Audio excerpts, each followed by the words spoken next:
আমি শুভ আইস, আপনাদেরকে আরও একবার স্বাগতম জানাচ্ছি এক্সাম এক্সপার্টের পক্ষ থেকে। আজকে আমরা ইংরেজির একটা গুরুত্বপূর্ণ টপিক সাবজেক্টিভ নিয়ে কথা বলবো। সাবজেক্টিভ নিয়ে কিছু এক্সারসাইজ দেখব। সাবজেক্টিভ খুবই গুরুত্বপূর্ণ একটা চ্যাপ্টার ইউনিভার্সিটি অ্যাডমিশনের জন্য, এবং সি ইউনিটের জন্য এটা ম্যান্ডেটরি একটা চ্যাপ্টার। প্রায় প্রতি বছরই দেখা যায় এই চ্যাপ্টার থেকে একটা এমসিকিউ প্রায় আসতে দেখা যায় আর কি। ঢাকা ভার্সিটি, চট্টগ্রাম ভার্সিটি বা বিভিন্ন ইউনিভার্সিটিতে এইখান থেকে প্রচুর পরিমাণে কোশ্চেন কমন আসতে দেখা যায়। তো আমরা আজকে এই সাবজেক্টিভ চ্যাপ্টারটা নিয়ে একটু কথা বলবো। তো আমরা সাবজেক্টিভ এই ব্যাপারটা আসলে কি, এটা নিয়ে আগে একটুখানি বলা উচিত। এটা আসলে আপনারা ক্লজ পড়ছেন, ক্লজ সম্পর্কে আপনারা জানেন। তো এই কিছু ক্লজ আছে, এই ক্লজগুলোর ক্ষেত্রে কিছু ওয়ার্ড আছে, সাবজেক্টিভ কিছু ওয়ার্ড আছে, ঠিক আছে? কিছু ওয়ার্ড আছে, এই ওয়ার্ডসগুলোর পরে সবসময় একটা করে দ্যাট বসে, এবং এর পরে যে ভার্বটা বসে এই ভার্বটা সবসময় ভার্বের বেস ফর্মে, ঠিক আছে? এইটাই আসলে সাবজেক্টিভ। সাবজেক্টিভ ইজ নাথিং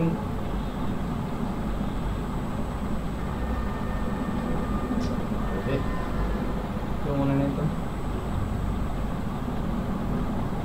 জ্ঞান যে ঘুরতেছে তো একটা বাবল আছে।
Hello hello hello hello hello hello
hello hello hello hello hello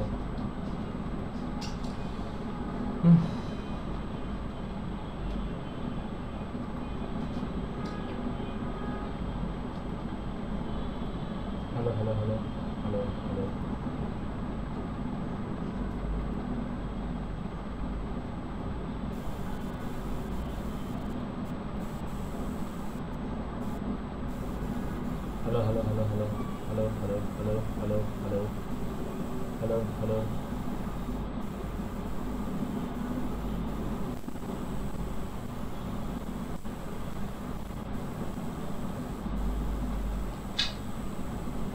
hello hello hello hello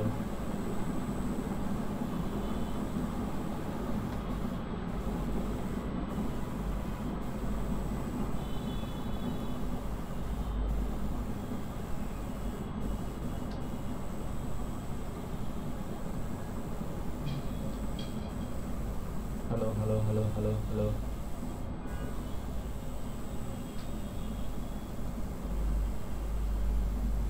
Hello, hello, hello, hello, hello, hello, hello, hello, hello, hello, hello, hello. Vai, posso ouvir? Agora vem isso, né?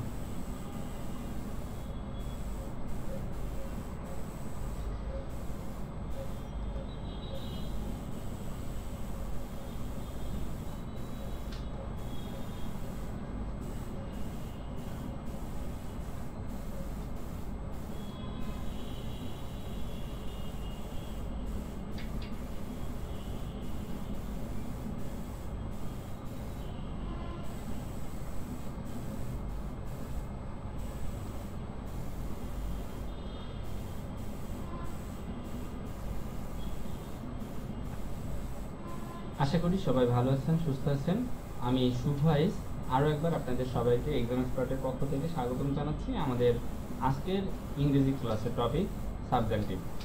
Subjective একটা গুরুত্বপূর্ণ chapter, বিশেষ করে university admission C ইউনিটের জন্য subjective একটা মহা গুরুত্বপূর্ণ একটা অধ্যায়। এখান থেকে ঢাকা বিশ্ববিদ্যালয়, চট্টগ্রাম বিশ্ববিদ্যালয় সহ অন্যান্য বিশ্ববিদ্যালয় প্রচুর পরিমাণে পরীক্ষায় এইখান থেকে এমসিকিউ আসতে দেখা যায়। তো এটা আমাদের সকলেই উচিত গুরুত্ব সহকারে পড়া। ছোট্ট একটা চ্যাপ্টার, তো আমরা ছোট করে আসলে পড়ার চেষ্টা করব। সাবজেক্টিভ আসলে কি? সাবজেক্টিভ বোঝার আগে আপনারা নিশ্চয়ই ক্লজটা পড়ছেন। ক্লজ সম্পর্কে আপনাদের মোটামুটি একটা আইডিয়া আছে। সাবজেক্টিভ হলো এক টাইপের ক্লজ, ঠিক আছে? সো এখানে একটা ছোট্ট একটা রুল আছে। সেই রুলটা হলো এই ক্লজের ক্ষেত্রে এরপরে যে দ্যাটটা বসে, অর্থাৎ সাবঅর্ডিনেট যে ক্লজ, ঠিক আছে, এর শেষে যে দ্যাটটা থাকে, এই দ্যাটের পরে আমাদের সবসময় ভার্বের বেস ফর্ম হয়, ভার্বের বেস ফর্ম হয়। এটাই হলো সাবজেক্টিভ, আর কিছু না। যে সাবজেক্টিভের ক্ষেত্রে যে ক্লজটা আপনারা যেমনটা ক্লজটা পড়েন, এই ক্লজের পরে যে দ্যাটটা শেষে আমরা দ্যাট যোগ করি, হ্যাঁ, যে কোনো কিছু যুক্ত করার জন্য, যে I can read the book that is written by someone, ঠিক আছে, রবীন্দ্রনাথ ঠাকুর or someone. So এই যে আমরা দ্যাট ব্যবহার করি কমপ্লেক্স সেন্টেন্সের ক্ষেত্রে, কিছু এরকম ক্লজের ক্ষেত্রে কিছু শব্দ ব্যবহার হয়, এই দ্যাটের আগে কিছু শব্দ ব্যবহার হয়। তো আমরা সহজ করে বলতে পারি কিছু সাবজেক্টিভ ওয়ার্ড মুখস্থ করবো আমরা। এই ওয়ার্ডসের পরে একটা দ্যাট থাকবে, ঠিক আছে, এবং সেই দ্যাটের পরে ভার্বের বেস ফর্ম বসে। এটাকেই আমরা সহজ কথায় সাবজেক্টিভ বলছি, ঠিক আছে। আমরা যদি পরের স্লাইডটাতে দেখি যে what is subjective, the subjective is a verb form used to refer to express a wish, suggestions and comment. তার মানে কখনো মানে ভার্বের এমন একটা ফর্ম, এমন একটা অবস্থা যে ফর্মটা দিয়ে আসলে উইশ করা বোঝায়, সাজেশন করা বোঝায় কাউকে, আর কাউকে রিকমেন্ড করা বোঝায়, ঠিক আছে। এই যে এক্সপ্রেশনগুলা, ঠিক আছে, টু রিফার, ঠিক আছে, to refer to express a wish, suggestions or comment, এই ক্ষেত্রে ভার্বের যে ফর্মটা ইউজ করি আমরা সাধারণত ভার্বের বেস ফর্মটা ইউজ করি, আমরা সাধারণত ভার্বের বেস ফর্মটা ইউজ করি, ঠিক আছে। তার আগে অবশ্যই আমরা একটা দ্যাট ব্যবহার করি, ঠিক আছে, আর তার আগে আমরা কিছু ওয়ার্ডস ব্যবহার করি, সাবজেক্টিভ ওয়ার্ডস ব্যবহার করি। এইটাকে আমরা সহজ কথায় বলছি সাবজেক্টিভ, ঠিক আছে। এখন এর ফর্মুলাটা আমি একটু আগেই বললাম। সাবজেক্টিভ কিছু ভার্ব থাকতে পারে, সে ভার্ব মানে কিছু ওয়ার্ড থাকে, সে ওয়ার্ডগুলো ভার্ব হতে পারে অথবা অ্যাডজেক্টিভ হতে পারে, ভার্ব হতে পারে অথবা অ্যাডজেক্টিভ হতে পারে, এবং তারপরে একটা দ্যাট থাকে, এবং তারপরে ভার্বের বেস ফর্ম হয়। এই হলো সাবজেক্টিভের রুলস, ছোট্ট একটাই রুলস, ঠিক আছে। আমি আবার বলি যে সাবজেক্টিভ কি? সাবজেক্টিভ হলো ভার্বের একটা ফর্ম, ঠিক আছে, বেস ফর্ম, যেটা হলো কি করতে, কি কাজে ব্যবহার হয়, কিছু এক্সপ্রেশন দিতে ব্যবহার হয়। সেই এক্সপ্রেশনগুলো কি? Wish, suggestions or comment. এই এক্সপ্রেশনগুলোর ক্ষেত্রে সাধারণত সাবজেক্টিভ ব্যবহার হয়, এবং এই এক্সপ্রেশনগুলো আমরা সাধারণত এই ফর্মুলাতে লিখি, হ্যাঁ। সাবজেক্টিভ কিছু ওয়ার্ডস লিখি, কমেন্ট বা উইশ বা সাজেশনের ক্ষেত্রে আমরা কিছু সাবজেক্টিভ ওয়ার্ডস লিখি, যেগুলো সাধারণত ভার্ব অথবা অ্যাডজেক্টিভ হতে পারে। তারপরে আমরা একটা দ্যাট ব্যবহার করি, এবং তারপরে ভার্বের বেস ফর্ম ব্যবহার করি। এটাই হলো সাবজেক্টিভ, ঠিক আছে। চলেন আমরা কিছু ইউজেস দেখি। সাবজেক্টিভ ইউজেস দেখার আগে আমরা দেখবো সেই সাবজেক্টিভ আমি যে মাত্র বলছিলাম কিছু বারবার অ্যাডজেক্টিভ ব্যবহার, সেগুলো আসলে কি। হ্যাঁ, সেগুলো হলো advice, ask, interest, insist, demand, comment, recommend, এগুলো সব সাবজেক্টিভ ওয়ার্ড, হ্যাঁ। Recommendation, prefer, preference, propose, proposal, require, request, requirement, suggest, suggestions, argue, urgent, important, necessary, obligatory. So আপনারা যেটা করবেন এটার একটা স্ক্রিনশট দিয়ে রাখবেন এবং এই শব্দগুলা ধারাবাহিকভাবে মুখস্থ করবেন, ঠিক আছে? অ্যাডভাইস আস্ক, আমার সাথে একবার চলেন পড়ি। Advise ask, insist demand, commend recommend recommendation, refer prefer preference, propose proposal, require request requirement, suggest suggestions, argue urgent, important necessary এবং অব্লিগেটরি। এই শব্দগুলোকে আমরা বলছি সাবজেন্টিভ ওয়ার্ডস এবং এই শব্দগুলোর পরে আমরা সবসময় একটা দ্যাট ব্যবহার হতে দেখব। সবসময় একটা কি ব্যবহার হতে দেখব? টি দ্যাট ব্যবহার হতে দেখব এবং তারপরে ভার্বের যে অবস্থাটা এটাই হলো বেস ফর্ম অবস্থায় থাকে, ঠিক আছে? এখানে যে ভার্বটা ইউজ হয় সেটা বেস ফর্ম আকারে ইউজ হয়, ঠিক আছে? এবং এই ফর্মুলাটাকে আমরা বলি সাবজেন্টিভ। অর্থাৎ যদি কোনো সেন্টেন্সের স্ট্রাকচার যদি এমন হয় সাবজেন্টিভ, মানে প্রথমে সাবজেক্ট আপনি বসাবেন, সাবজেক্টের পরে ভার্বের জায়গায় আপনি সাবজেক্টিভ ভার্বগুলো বসালেন, দেন একটা দ্যাট বসালেন এবং তারপরে যে পরে যে ক্লজটা এক্ষেত্রে আপনি হলো ভার্বের বেস ফর্ম ইউজ করলেন, ঠিক আছে? তো এই যে দ্যাট বসানোর পরের যে ক্লজটা, এই ক্লজে আপনি যে ভার্বের বেস ফর্ম ইউজ করতেছেন, এইটা এই স্ট্রাকচারের যে কমপ্লেক্স সেন্টেন্সগুলো হয় সেগুলাকে সাবজেক্টিভ, মানে সাবজেক্টিভ রুলের আন্ডারে কমপ্লেক্স সেন্টেন্সগুলো বলা হয়, ঠিক আছে? এগুলাকে আসলে সাবজেক্টিভ বলে, ঠিক আছে? ওই ভার্বটাকে সাবজেক্টিভ বলে, ওই ক্লজটাকে সাবজেক্টিভ ক্লজ বলে, ইত্যাদি ইত্যাদি, ঠিক আছে? আমাদের অত ডিটেইলসও আমাদের লাগবে না, পরীক্ষায় জাস্ট এইটাই আসে, ঠিক আছে? সাবজেক্টিভ মানে প্রথমে একটা সাবজেক্ট দেয়, তারপরে ভার্ব দেয়, তারপরে দ্যাট থাকে, জাস্ট তারপরে একটা শূন্য স্থান থাকে, ঠিক আছে? আমরা তো জানি এমসিকিউ জাস্ট শূন্য স্থান পূরণ করতে হয়। আমাদের এই ভার্বের জায়গাটা ফাঁকা থাকে, এখানে ড্যাশটা থাকে।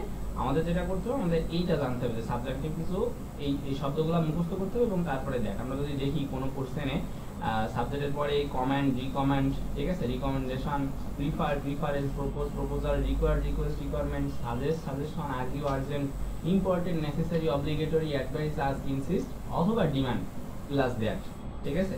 এইভাবে কোনো সেন্টেন্সে ফার্স্ট ক্লজ অর্থাৎ প্রিন্সিপাল ক্লজ গঠিত হয়েছে, তাহলে তারপরে যে সাবঅর্ডিনেট ক্লজটা হবে সেটাতে যে ভার্বটা ইউজ হবে সেটা সর্বদা ভার্বের বেস ফর্ম হবে, ঠিক আছে? তাহলে চলেন আমরা কিছু এক্সাম্পল দেখি। আমাদের রুলটা কিন্তু খুব সহজ, আমি যদি আবার একটু বলি, রুলটা কিন্তু খুব সহজ।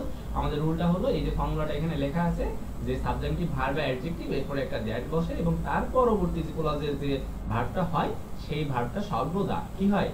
ভার্বের বেস ফর্ম হয়, ঠিক আছে? আচ্ছা, তাহলে চলেন আমরা এক্সাম্পল দেখি। প্রথম এক্সাম্পলটা হলো it is necessary that he dash the meeting, ঠিক আছে? তাহলে এখানে খেয়াল করেন এই যে ইজ নেসেসারি দ্যাট, ঠিক আছে? নেসেসারি দ্যাট, হ্যাঁ, আমি বলছিলাম যে প্রথমে সাবজেক্ট বসছে ভার্ব বসছে, এখানে নেসেসারিটা অ্যাডজেক্টিভ হিসেবে ব্যবহার হয়েছে, ঠিক আছে? ইট ইজ নেসেসারি দ্যাট, আমরা জানি লিঙ্কিং ভার্বের পরে এখানে একটা রুল আছে, লিঙ্কিং ভার্বের পরে শব্দটা কি হয়? অ্যাডজেক্টিভ হয়, যার কারণে নেসেসারিটা এখানে কি? এখানে হলো একটা অ্যাডজেক্টিভ, ঠিক আছে? This is necessary that. এখন কথা হলো যে নেসেসারি শব্দটা আমরা আগে স্লাইডে পড়ছিলাম, একটু খেয়াল করেন, এই দেখেন এখানে এই যে নেসেসারি শব্দটা ছিল, আমি যদি কালিটা একটু চেঞ্জ, এখানে যদি আমি একটু দেখাই নেসেসারি নেসেসারি, এই যে নেসেসারি, ঠিক আছে? এই যে আমি হলুদ কালি দিয়ে মার্ক করলাম যে জায়গাটা, এই যে নেসেসারি, তাই না? তো এই নেসেসারিটাই কিন্তু আমাদের পরবর্তী সেন্টেন্সে এখানে আছে নেসেসারি, ঠিক আছে? এবং আমাদের রুলস অনুযায়ী এই সাবজেক্টিভ ওয়ার্ডস এর পরে যে দ্যাটসটা বসছে, ঠিক আছে? সাবজেক্টিভ ওয়ার্ড প্লাস দ্যাট, তাহলে সাবজেক্টিভ ওয়ার্ড প্লাস দ্যাট বসলো, তারপরে আমরা এই যে পরবর্তী ক্লাস শুরু হলো হি ড্যাশ দ্য মিটিং, তাহলে অবশ্যই আমাদের পরবর্তী যে সাবঅর্ডিনেট ক্লজটা এখান থেকে যে শুরু হলো, তাই না? এখান থেকে যে সাবঅর্ডিনেট ক্লজ শুরু হলো সেই ক্লজের যে ভার্বটা হবে সেটা হবে ভার্বের বেস ফর্ম, এটাই হলো রুল, ঠিক আছে? তাহলে আমরা দেখব এ নম্বরে আছে কি জয়েন্স, এই এস আছে ভার্বের শেষে, ভার্বের শেষে এস থাকলে তো সেটা আর কি হয় না? ভার্বের বেস ফর্ম হয় না। শুড জয়েন, এটা তো ভার্বের মানে বেস ফর্মে তো আর শুড বা কোনো মডেল অক্সিলারি ইউজ হতে পারে না, তাই না? আচ্ছা, 3 নম্বরে আছে জয়েন এবং ডি নম্বরে আছে মাস্ট জয়েন, এখানেও যেহেতু মডেল অক্সিলারি আছে মাস্ট, সো এটাও বাদ। তাহলে আমাদের এ বাদ, বি বাদ, ডি বাদ, আমাদের উত্তর হলো জয়েন, আর এটাই হলো আমাদের কি ভার্বের বেস ফর্ম। তাহলে আমরা সেই সূত্রটা যদি একটু মনে করার চেষ্টা করি, কি ছিল? সাবজেক্টিভ ওয়ার্ডস ছিল প্লাস কি ছিল? দ্যাট ছিল এবং কি ছিল? ভার্বের বেস ফর্ম ছিল, অর্থাৎ পরবর্তী ক্লজে ভার্বটা কি হবে? বেস ফর্মে হবে, হ্যাঁ? আর এই প্রিন্সিপাল ক্লজে কি থাকবে? অবশ্যই একটা দ্যাট থাকবে কনজাংশন হিসেবে, এবং এই সাবজেক্টের পরে ভার্ব হিসেবেও হতে পারে অথবা ভার্বের পরে অ্যাডজেক্টিভ হিসেবে সাবজেক্টিভ ওয়ার্ডস থাকতে পারে। এখানে ভার্বের পরেই সাবজেক্টিভ ওয়ার্ডস রয়েছে, এটা অ্যাডজেক্টিভ হিসেবে রয়েছে। কখনো কখনো কি হতে পারে, এখানে যেমন ইজ রয়েছে ভার্ব হিসেবে, সেই ইজটা না থেকে এই সাবজেক্টের পরেই একটা সাবজেক্টিভ ভার্ব বসতে পারে, ঠিক আছে? সো যেটাই বসুক আমরা দেখবো যে সাবজেক্টিভ ওয়ার্ডের পরে দ্যাট আছে কিনা, এবং তারপরের এই যে আমাদের যে ক্লজটা, এই ক্লজে আমাদের ভার্বের বেস ফর্ম বসতেছে কিনা এটুকু আমাদের নিশ্চিত করতে পারলে আমাদের এই রুলটা আমরা মানে আমরা নিশ্চিত করতে পারবো, এখান থেকে আমরা একটা মান উঠে নিতে পারবো। ঠিক আছে, দ্বিতীয় কোশ্চেনটা আমরা যদি দেখি, আই সাজেস্ট দ্যাট, এখানে দেখেন আমি মাত্র যেটা বলতেছিলাম যে সাবজেক্টের পরে ভার্ব হিসেবেও কিন্তু সাবজেক্টিভ ওয়ার্ড ব্যবহার হতে পারে। এই দেখেন এই সাজেস্টটা হলো কি একটা ভার্ব। ঠিক আছে, আমরা এটা আগের হলো স্লাইডে পড়ছিলাম সাজেস্ট, দেখেন তো আমাদের এইখানে ছিল সাজেস্ট, মনে পড়ে এই যে সাজেস্ট, এটা হাইলাইট কালি দিয়ে হচ্ছে না, আমি যদি এখানে দেখাই এই যে সাজেস্ট, ঠিক আছে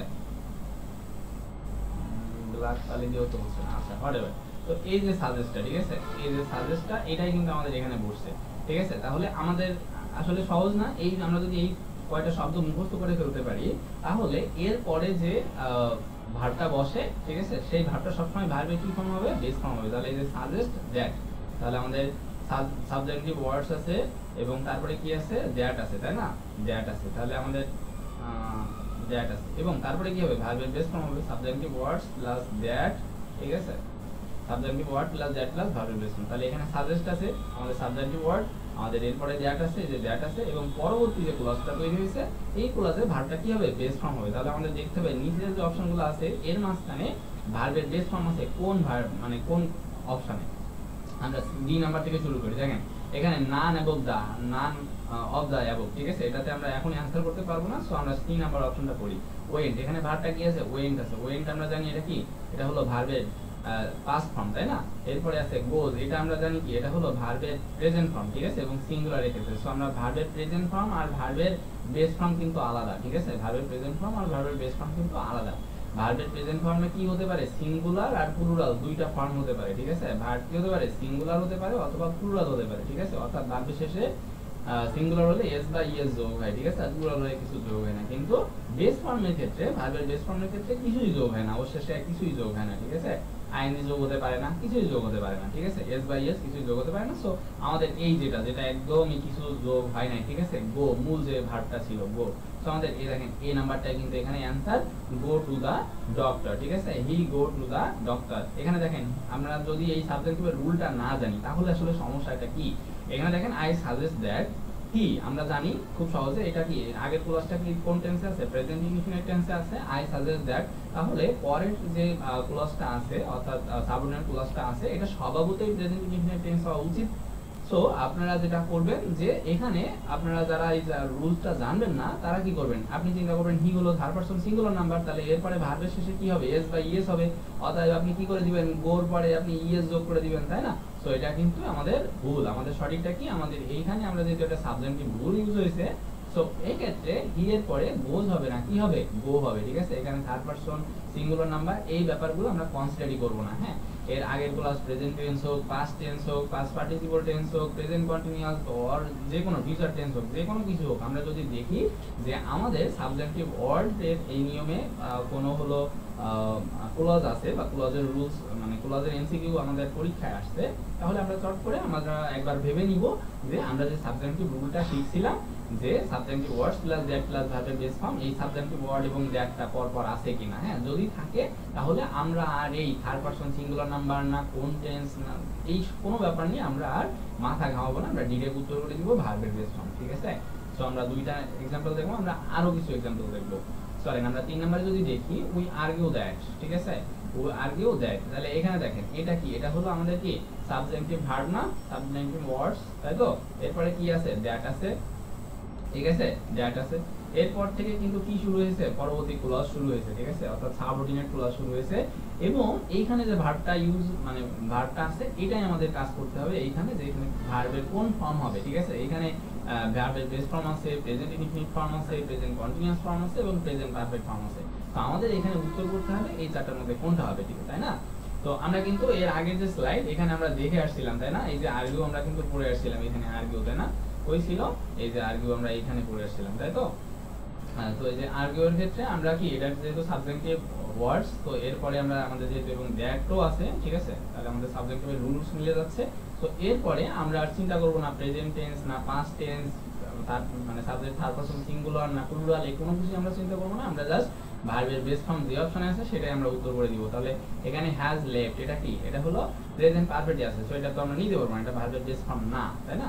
এরপরে এই যে লিভিং, ঠিক আছে, এটাও তো ভার্বের বেস ফর্ম না। ভার্বের বেস ফর্ম কোনটা, এটাও কিন্তু এটা হলো V1, ভার্বের বেস ফর্ম না, আমাদের ভার্বের বেস ফর্ম হলো এইটা, ভার্বের বেস ফর্ম, ঠিক আছে। সো আমাদের অ্যানসার হবে এই নাম্বার। ওকে, 4 নম্বরে চলে। 4 নম্বর অপশনটাতে আমরা যদি দেখি, মানে 4 নম্বর एग्जांपलটা যদি আমরা দেখি, আইডেন্টিফাই দ্য কারেক্ট সেন্টেন্স। এখানে কারেক্ট সেন্টেন্স কোনটা এটা নির্দিষ্ট করতে, মানে চিহ্নিত করতে বলছে। আমরা একটু পড়ি। অপশন এতে বলছে ইট ইজ ইম্পারেটিভ দ্যাট, ঠিক আছে, ইট ইজ ইম্পারেটিভ দ্যাট। তাহলে এই যে ইম্পারেটিভ এটাও কিন্তু আমাদের কি সাবজেক্টিভ ওয়ার্ডস, ঠিক আছে, এবং এরপরে দ্যাটও আছে, sir it is imperative that, ঠিক আছে।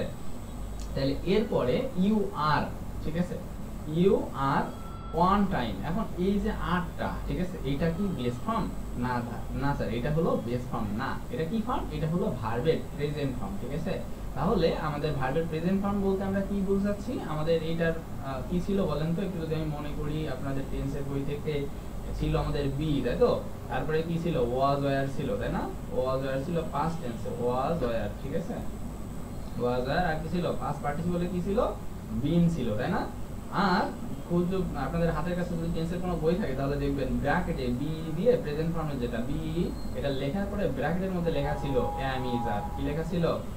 এম ইজ আর। এটা কিসে লেখা ছিল? এটা ব্র্যাকেটে লেখা ছিল। তার মানে এই যে এম ইজ আরটা হলো ভি অন, কিন্তু বি বি যেটা, এটা কিন্তু কি, এটা হলো ভার্বের বেস ফর্ম, ঠিক আছে, মনে থাকবে। তাহলে এই যে এমটা, ইজটা, আরটা আপনি যখন বসাচ্ছেন, এটা কিন্তু কি অনুযায়ী বসতেছে? সাবজেক্টের পার্সন অনুযায়ী বসতেছে, ঠিক আছে। সাবজেক্ট যদি আই হয় তাহলে এম হয়, সাবজেক্ট যদি সিঙ্গুলার হয় তাহলে ইজ বসে, ঠিক আছে, আর সাবজেক্ট যদি প্লুরাল হয়, ঠিক আছে, তাহলে আর বসে, ঠিক আছে। সো ভার্বের প্রেজেন্ট ফর্মটা অবশ্যই কার কথা অনুযায়ী চলে? সাবজেক্টের প্রেজেন্ট ফর্মটা অর্থাৎ ভি অনটা অবশ্যই অবশ্যই কার কথা মতো চলবে? সাবজেক্টের, অর্থাৎ তার আগের যে পার্সন থাকবে, সাবজেক্ট যে পার্সন হবে সেই পার্সন অনুযায়ী বলবে, ঠিক আছে। কিন্তু বেস ফর্ম যেটা, এ কোনো পার্সন টার্সনকে কেয়ার করে না, এ নিজের মতো নিজেই বসে যায়, ঠিক আছে। তো এর আগে ইউ বসলো না, মানে একজন বসলো না 10 জন বসলো, এটা নিয়ে এর কোনো মাথা ব্যথা নেই। আই বসলো না, ইউ বসলো না, উই বসলো না, রহিম করিম, যেই বসুক না কেন, এখানে ভার্বের বেস ফর্ম বসবে। সো আমাদের বি বি বসাইতে হবে। তাহলে এখানে আর আছে মানে কি, এটা ভুল আছে, ঠিক আছে, বুঝছি, আই থিংক বুঝছি। বি নম্বরে ইট ইজ ইম্পারেটিভ দ্যাট, তাহলে এখানেও সাবজেক্টিভ ওয়ার্ড আছে এবং দ্যাট আছে, ঠিক আছে। তার মানে সাবজেক্টিভের রুল এখানে কাজ করবে।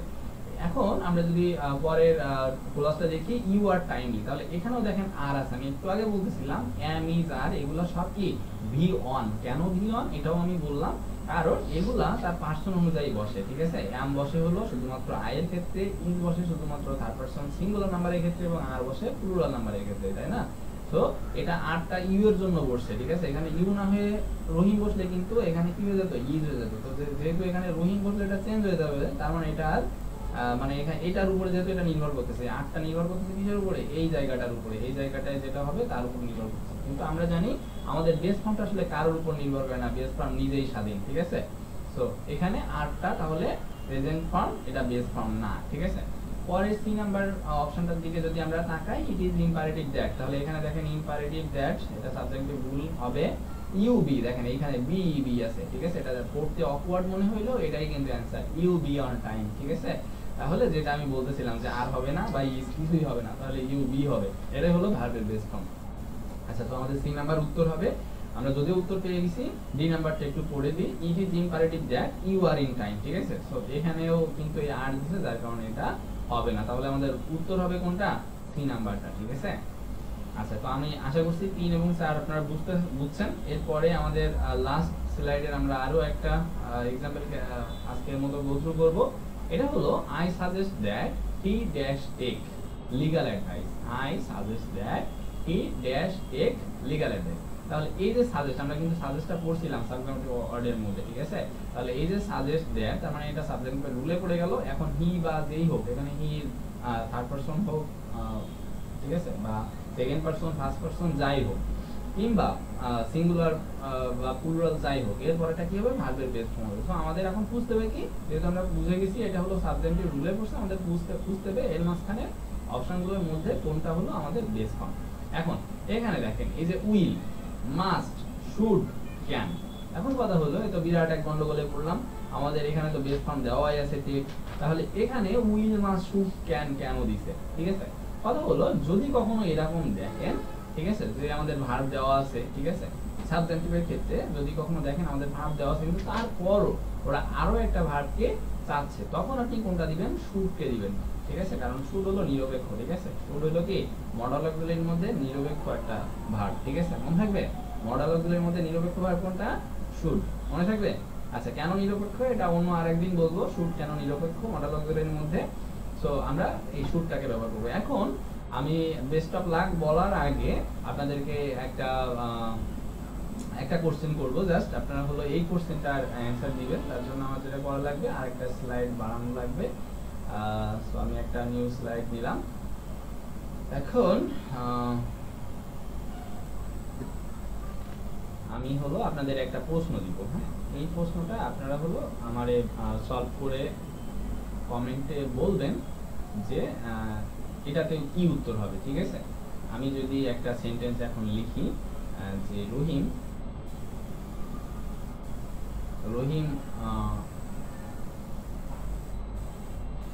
আচ্ছা রহিম ওয়ান্টস না লিখে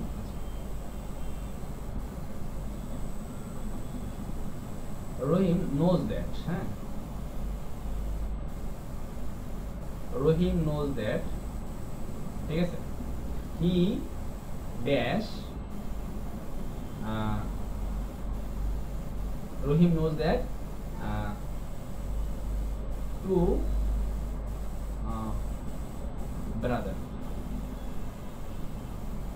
ব্রাদার্স। আমি অপশনে এতে দিলাম বি, আমি অপশন বি তে দিলাম হ্যাজ, সি তে দিলাম হ্যাভ,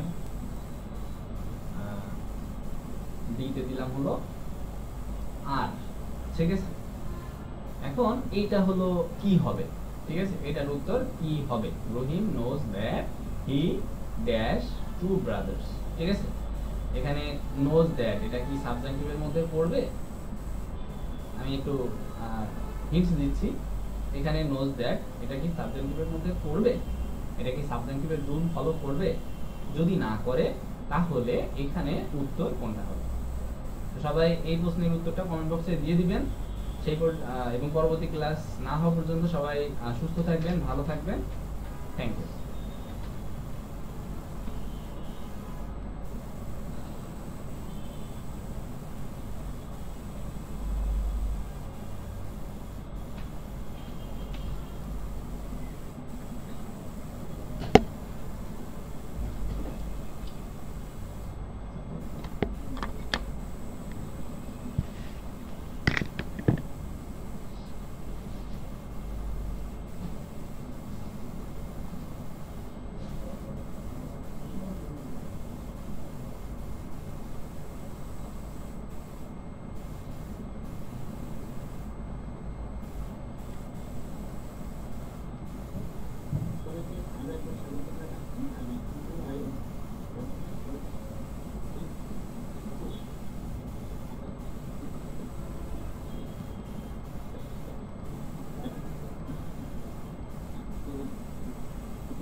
মার্ক পরে এই কি সবাই সংক্ষিপ্ত প্রশ্ন?